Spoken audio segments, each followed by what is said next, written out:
ہجرت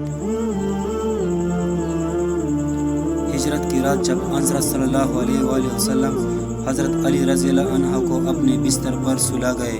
صبح ہوئی تو حضرت علی رضی اللہ عنہ حسب معمول نیند سے بیدار ہوئے۔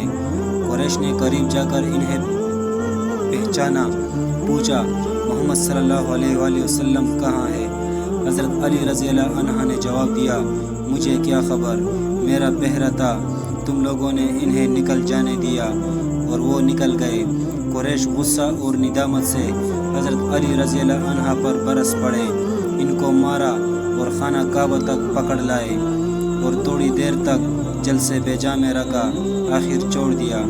اب وہ ابو بکر صدیق رضی اللہ عنہ کے گھر آئے، دروازہ کٹکھٹایا، آسمہ رضی اللہ عنہ بنت ابو بکر رضی اللہ عنہ باہر نکلی۔ ابو جہل نے پوچھا، لڑکی تیرا باپ کہاں ہے؟ وہ بولی، بخدا مجھے معلوم نہیں۔ بد زبان ابو جہل نے ایسا تمانچہ مارا کہ آسمہ رضی اللہ عنہ کے کان کی بالی نیچے گر گئی۔ صحیح اسلامی واقعات صفحہ نمبر 27۔